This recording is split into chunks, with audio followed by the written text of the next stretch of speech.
Hi everybody, I am going to try to do this video in one pass. I didn't really collect my thoughts too much in preparation for this, but it is May 9th, May 8th going into May 9th.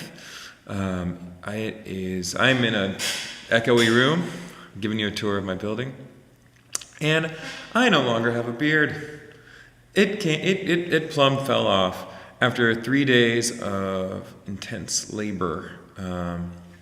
Doing the latex on the beard, on the skin layer, half on one day, half on the other, and then like hours and hours trying to clipper it underneath the latex.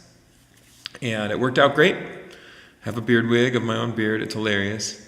And here I am. I exist. I used to be really ashamed of this. And now I'm not. And it fucking rules. I dropped the F-bomb. Sorry about that. My shirt. Snoop and Dre all day, baby. What? Alright, over it. So I'll talk about the beard, but first of all, I have both of my prescriptions in hand, the testosterone blocker and the synthetic estrogen. The only thing standing in my way is I've been doing this burn banking. I've explained all this, but I was trying to pin down the nurses over at the lab about what makes it, how many times I should go, what makes it statistically generous if I chose to attempt 2 kids, which again is not a high priority for me, but I would be remiss if I didn't do it. So I'm going to go a total of 4 times, which is getting uncomfortably expensive.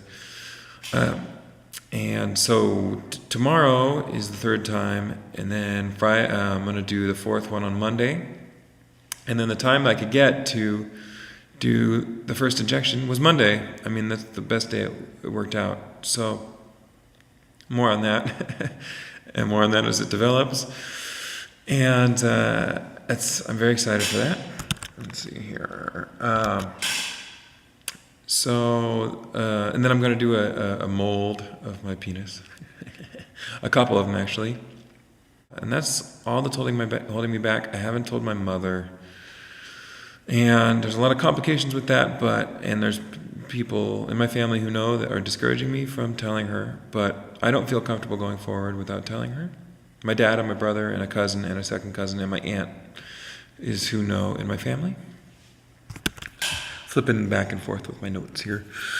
I've been shifting my focus lately in, it's really easy to get lost. Maybe there's for the doubt post, better for the doubt videos, but it's really easy to get lost in fluctuating feelings from day to day. And I spent most of my time, I think that's partly due to spending most of my time thinking about what I need or what actions I can justify. But I've been trying to get back in touch with what I want. I mean, what have I been thinking about every day of my life? And, what is the thing that's inspiring these, we talk about dysphoria, but what's inspiring these euphoric feelings? And it's doing the thing. It's doing this. So getting in touch with what I want is really rad. Sorry for all the coughing. It's late, whatever. It's been a long few days of prosthetics and not sleeping a lot. So a friend of mine, a lot of people had addressed the idea that my beard was a part of a persona, a performance persona. And I really, I didn't really connect with that idea, and I have begun to connect with that idea. A friend of mine went further and recently suggested that the beard was a way that I was intentionally distancing my performance and also my male persona from myself, which phrasing it that way, it started to have a lot of resonance to me. And then actually taking the beard off,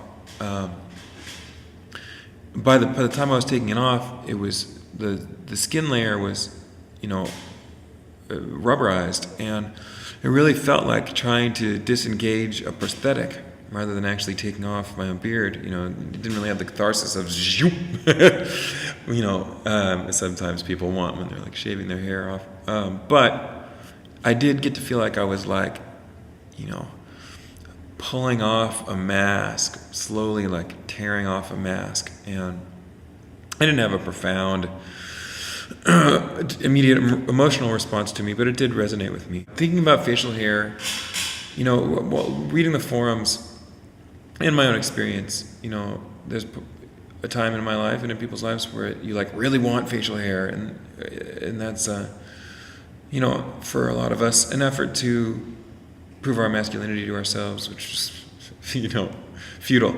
But that's not the only trait. Having facial hair and then not, you know, aspiring to not have facial hair and doing laser.